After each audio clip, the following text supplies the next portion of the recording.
मधुबन के बाबा, मधुबन के बाबा मुरली वाले, आपका क्या कहना, आपका क्या कहना। ओम शांति। आज 6 मार्च 2023 के साकार मधुर महावाक्य है। आज मीठे मीठे बाप दादा बोले, मीठे बच्चे, बाप तुम्हें नई दुनिया के लिए नया ज्ञान देते हैं, जिससे सूर्यवंशी घराना स्थापन होता है।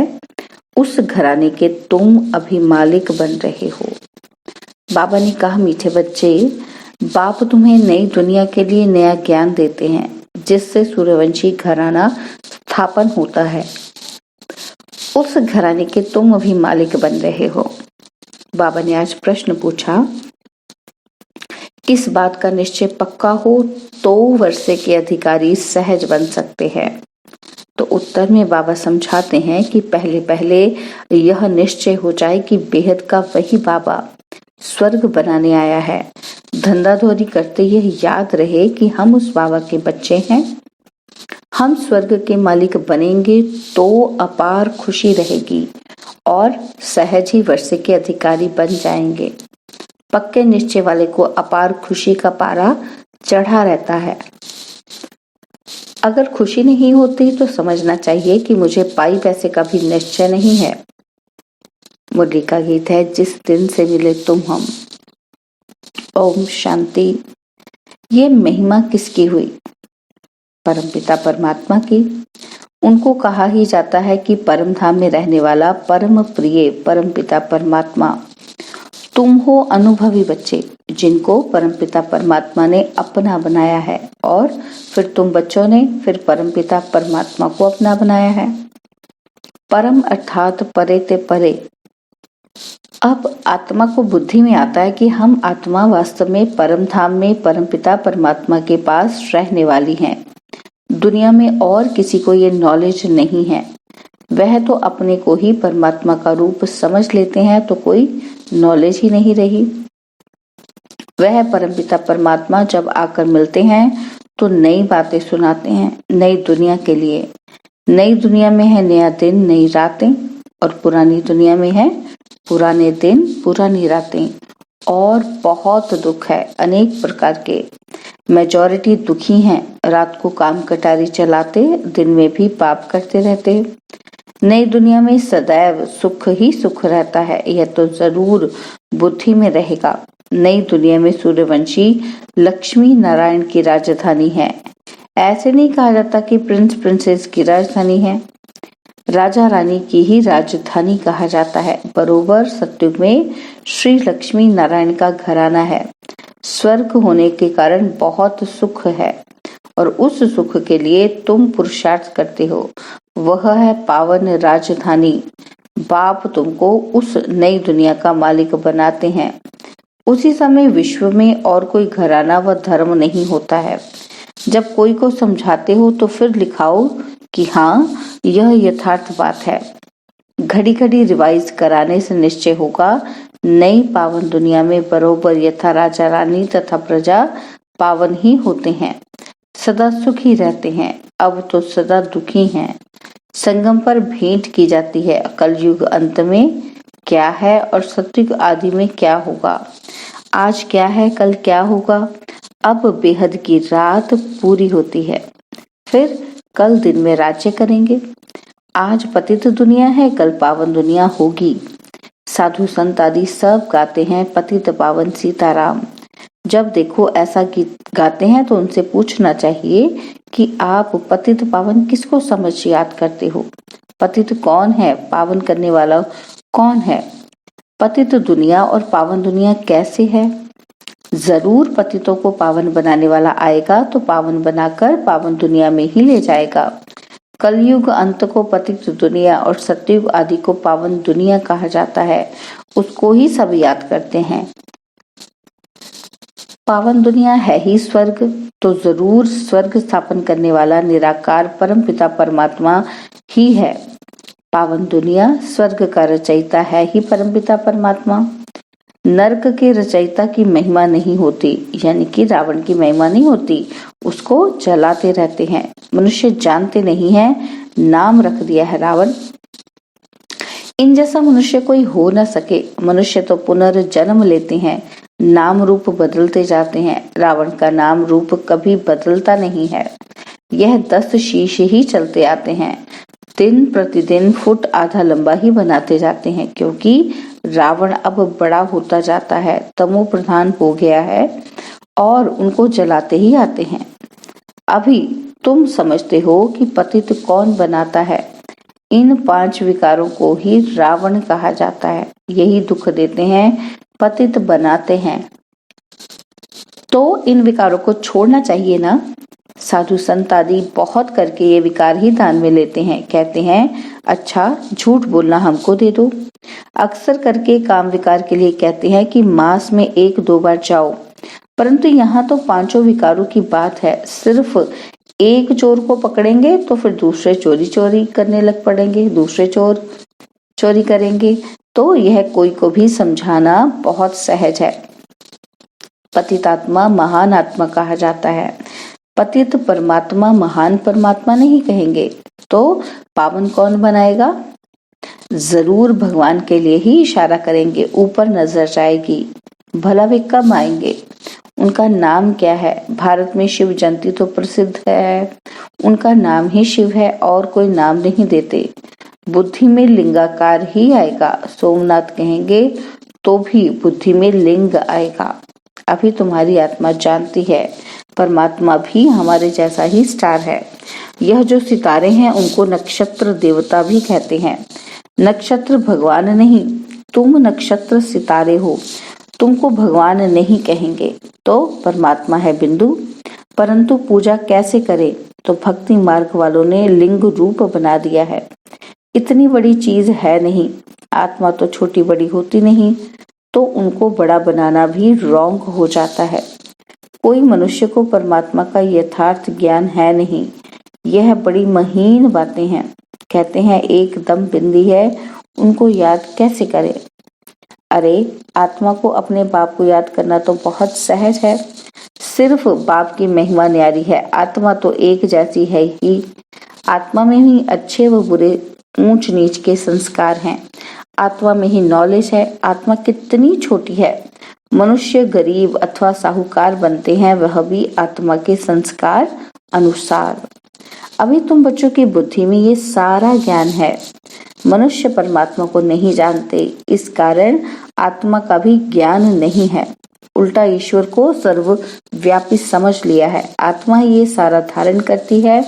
आत्मा ही एक शरीर छोड़ दूसरा लेती है संस्कारों अनुसार। ये आत्मा बात करती है। मनुष्य अपने को मनुष्य समझ बात करते हैं। यहाँ अपने को आत्मा समझने की प्रैक्टिस करनी पड़ती है। हम आत्माओं को परमपिता परमात्मा पढ़ाते हैं। मनुष्य तो कह देते कि आत्मा निर्लेप है। अगर निर्लेप है तो फिर संस्कार किसमें भरते हैं? बहुत मूंझे हुए हैं। नई दुनिया के लिए नया ज्ञान बाप को ही देना है। पुरानी दुनिया में रहने वाले मनुष्य दे नहीं सकते, तो बाप को जानना चाहिए ना। भक्तों को भगवान से वर्षा लेना है, भक्ति भी चली आती है। ठिक्कर भीतर में परमात्मा को ढूंढते रहते हैं। समझते हैं सब परमात्मा के रूप है, वास्तव में है सब भाई भाई। लक्ष्मी नारायण से लेकर जो भी मनुष्य मात्र हैं, सब भाई भाई हैं अथवा भाई बहन हैं, क्योंकि प्रजापिता ब्रह्मा की औलाद हैं। अगर शिव की औलाद कहें तो वह निराकार आत्माएं हैं। ब्रह्मा के बच्चे भाई बहन जिस्मानी हो जाते हैं, परंतु फिर गृहस्थ व्यवहार में आने से भाई बहन का ज्ञान भान भूल जाते हैं। अगर यह ज्ञान रहे तो फिर विकार में भी न जाएं। अभी फिर बाप समझाते हैं कि तुम विकार में न जाओ। तुम एक बाप के बच्चे भाई बहन हो। अभी ब्रह्मा सामने बैठे हैं, तुम उनके बच्चे बी के हो। यह युक्ति है गृहस्थ व्यवहार में रहते पवित्र बनने की। जनक का भी मिसाल है ना कि पहले सिर्फ एक एक बात का निश्चय हो जाए कि बाप आया हुआ है स्वर्ग बसाने। बस ये तीर लग जाए तो झट बाप का बन जाए। बाप कहते हैं कि तुम हमारा बन जाओ तो हम तुमको स्वर्ग का मालिक बनाएंगे। निश्चय है कि यह वही बेहद का बाप है। हम वर्षा जरूर लेंगे। मन मना भव मध्याजी भव, कितनी सहज बात है। धंधा दौरी करते बुद्धि में यह स्मृति रहे कि हम बाबा के बच्चे हैं। हम स्वर्ग के मालिक बनेंगे तो ये खुशी रहेगी। यह 84 जन्मों का चक्र है। 84 जन्म सिर्फ सूर्यवंशी देवताओं का ही है। तुम जानते हो हम सुदर्शन चक्रधारी हैं। सिर्फ चक्र कहने से जन्म सिद्ध नहीं होते, इसलिए कहना है कि हम 84 जन्मों को जानने वाले सुदर्शन चक्रधारी हैं। तो पाप भी याद आएगा, 5 युग भी याद आएंगे। अब फिर जाता हूँ स्वर्ग में। तो हमारे 84 जन्म पूरे हुए, बुद्धि में चक्र फिरता रहे और शरीर निर्वाह अर्थ काम भी करता रहे। बाबा ने कहा है सुदर्शन चक्र का ज्ञान मेरे भक्तों को देना। उनको समझाने से झट ये निश्चय होगा कि बरोबर हम 84 जन्म लेते हैं। 84 जन्म न लेने वाला होगा तो उनको धारणा ही नहीं होगी।